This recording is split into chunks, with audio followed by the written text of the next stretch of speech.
Hello friend, तो सबसे पहले तो आज दीपावली है। तो दीपावली के इस अवसर पर आपको और आपके सभी फैमिली मेंबर को हमारी तरफ से happy happy happy Deepavali. Deepavali को फेस्टिवल ऑफ लाइट्स कहा जाता है, यानी कि रोशनी का पर्व, यानी कि खुशियों का पर्व। और ठीक इसी तरह हमारे लाइफ में हो या आपके लाइफ में हो, इसी तरह लाइट्स बरकरार रहे, यानी कि खुशियाँ बरकरार रहे।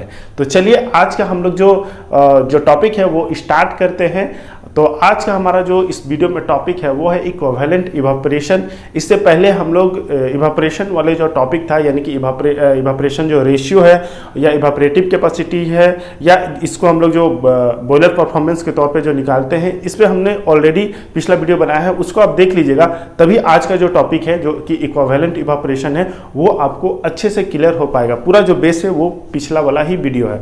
तो चलिए आज की वीडियो में हम लोग देखेंगे कि इवापोरेशन रेशियो क्या होता है, और हम लोग साथ में बात करेंगे कि इवापोरेशन रेशियो, इक्विवेलेंट इवापोरेशन और आपका जो फैक्टर ऑफ इवापोरेशन होता है, इन सभी में क्या रिलेशन है। तो वीडियो बहुत ही इंफॉर्मेटिव होगा, तो वीडियो को बिना स्किप किए हुए अंत तक जरूर देखें। और यदि आप इस चैनल पर नए हैं तो चैनल को सब्सक्राइब कर लें, ताकि इस टाइप का इंफॉर्मेटिव वीडियो आपको सबसे पहले मिले। तो चलिए वीडियो करते हैं स्टार्ट।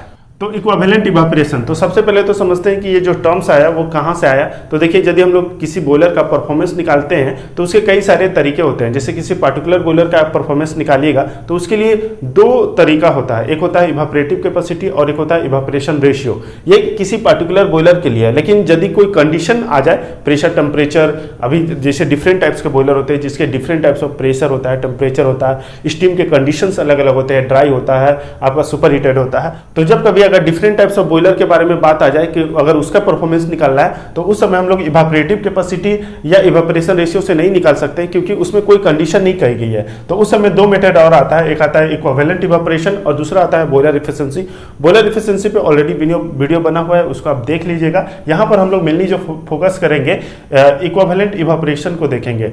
तो यानी कि इक्विवेलेंट इवापोरेशन जो है वो बॉयलर के परफॉर्मेंस को दर्शाता है। तो इसका जो सबसे सिंपल जो डेफिनेशन होता है वो ये है कि it is the amount of water evaporated from and at 100 degree centigrade into dry and saturated steam at 100 degree centigrade at standard pressure 1.013 bar. अब ये क्या बोल रहा है, स्टैंडर्ड प्रेशर, ड्राई, सैचुरेटेड और आपका saturated steam from and at 100 degree, कुछ उतनी अच्छी से क्लैरिटी नहीं मिल पा रही है इस डेफिनेशन से, और काफी लोगों को ये डेफिनेशन जो है ये मतलब समझ में नहीं आता। तो आइए देखिए, इसको हम लोग बहुत ही बेसिक तरीके से समझेंगे, और उसके बाद यदि हम लोग ये डेफिनेशन पढ़ते हैं तो आपको हमेशा के लिए ये जो चीजें हैं वो समझ में आ जाएगा, आपके माइंड में बैठ जाएगा। देखिए, ये जो इक्विवेलेंट इवापोरेशन आया ये किस लिए आया, ये तभी आया हमारे पास जब डिफरेंट टाइप्स ऑफ बॉयलर अभी अवेलेबल है, यानी कि उसका डिफरेंट टाइप्स ऑफ प्रेशर होगा, डिफरेंट टाइप्स ऑफ टेम्परेचर होगा, तभी ये इक्विवेलेंट इवापोरेशन आया। यानी कहने का मतलब ये है कि जो भी ये डिफिनेशन जो ये बोल रहा है उसमें कुछ कंडीशंस दिए गए हैं कि ये टेम्परेचर है, ये प्रेशर है, इस तरह का कुछ दिया हुआ है। तो देखिए, और तब वहां पर इवापोरेशन हो रहा है, यानी कि वाटर जो है वो स्टीम में कन्वर्ट हो रहा है। तो क्या कंडीशन दिया गया है, तो सबसे पहली बात बोल रहा है कि वाटर इवापोरेट हो रहा है, तो वाटर जो है वो स्टीम में कन्वर्ट हो रहा है, यानी इसी का मतलब वो इवापोरेट हो रहा है। और कंडीशन दिया गया है कि from and at 100 degree centigrade, मतलब जो भी हमारा वाटर जो स्टीम में कन्वर्ट होगा वो 100 डिग्री सेंटीग्रेड पे होगा। तो यही ये कंडीशन दिया गया है। और कितना प्रेशर पे होगा, तो 1 ATM प्रेशर पे होगा, जो स्टैंडर्ड प्रेशर होता है 1.013 बार। अगर बार में बोलेंगे तो इतना, और अगर नॉर्मल एटमॉस्फेरिक बोलेंगे तो 1 ATM। ओके, तो वाटर का जो कंडीशन होता है, हम लोग जानते हैं कि वाटर जो है वो 100 डिग्री सेंटीग्रेड पे वाटर में भी रह सकता है, यानी लिक्विड फॉर्म में भी रह सकता है, और स्टीम फॉर्म में भी रह सकता है।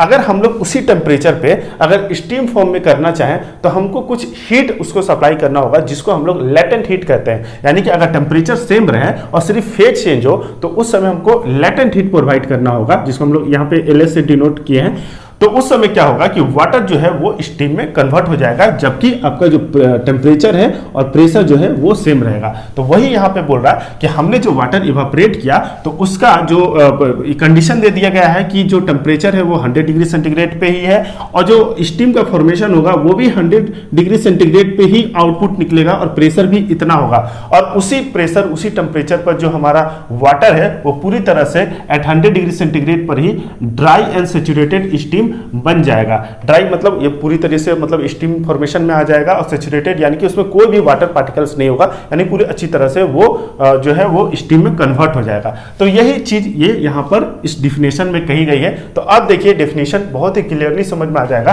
कि क्या है इक्विवेलेंट इवापोरेशन। तो it is the amount of water evaporated, क्या है कि अमाउंट ऑफ वाटर इवापोरेटेड है फ्रॉम एट 100 डिग्री सेंटीग्रेड, यानी कि किस टेम्परेचर से, तो 100 डिग्री सेंटीग्रेड से और 100 डिग्री पर ही, into dry and saturated steam. जो स्टीम बनेगा वो ड्राई होगा और सैचुरेटेड स्टीम होगा और 100 डिग्री सेंटीग्रेड पर ही होगा। एट प्रेशर जो होगा वो 1.013 बार, यानी कि इतना बार पे, जो यानी कि हम लोग बोल सकते हैं कि 1 atm के प्रेशर होगा, जो स्टैंडर्ड प्रेशर होता है, इसी पर जो होगा जो भी आपका वाटर इवापोरेटेड हो रहा उसी को ही इक्विवेलेंट इवापोरेशन कहा जाता है। तो आई होप कि डेफिनेशन आपका क्लियर हो गया होगा। अब देखिए हम लोग इसके बाद समझते हैं कि फैक्टर ऑफ इवापोरेशन एक टर्म आता है, वो क्या होता है। तो देखिए यही जो बेसिक यहाँ पर अभी हम लोग समझे, इसी से अभी हम लोग समझेंगे कि फैक्टर ऑफ इवापोरेशन कैसे निकलेगा।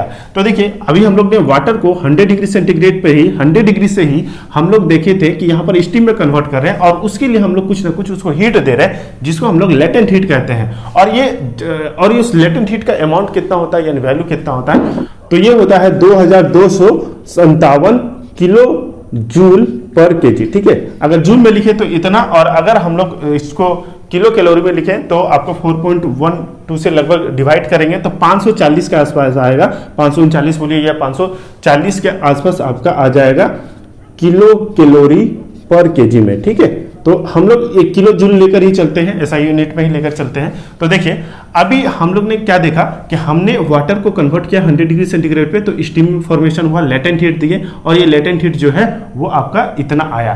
तो मान लेते हैं कि 100 डिग्री सेंटीग्रेड पे आपका जो इसका स्टीम का कुछ ना कुछ इंथैल्पी होगा, और इसको हम लोग डिनोट करते हैं HS से, यानी स्टीम का इंथैल्पी हो गया। ठीक है, यानी कि जो टोटल हीट है स्टीम के पास, और वाटर के पास भी कुछ ना कुछ 100 डिग्री सेंटीग्रेड पे इंथैल्पी होगा, तो इसको हम लोग HW से डिनोट कर लिए। तो यहाँ पर जो स्टीम का इंथैल्पी है और जो वाटर का इंथैल्पी है, इन दोनों में से अगर माइनस करेंगे तो ये वाला चीज निकल जाएगा, लेटेंट हीट निकल जाएगा। तो यहाँ पर जस्ट वही चीज क्या है कि आपका जो स्टीम का जो इंथैल्पी है माइनस वाटर का जो इंथैल्पी है, इन दोनों को माइनस करेंगे तो हमारा ये वाला आ जाएगा। किलो जूल में लिखेंगे तो इतना, और अगर किलो कैलोरी में लिखेंगे तो इतना आ जाएगा। अब देखिए यदि हम लोग इस वैल्यू को इस तरफ लाएंगे तो डिवाइडेड बाय हो जाएगा, और ये जो फैक्टर हमको मिलेगा इसी को कहा जाता है फैक्टर ऑफ इवापोरेशन, जिसको शॉर्ट में लिखे हैं FOE। ओके, तो ये हो गया फैक्टर ऑफ इवापोरेशन।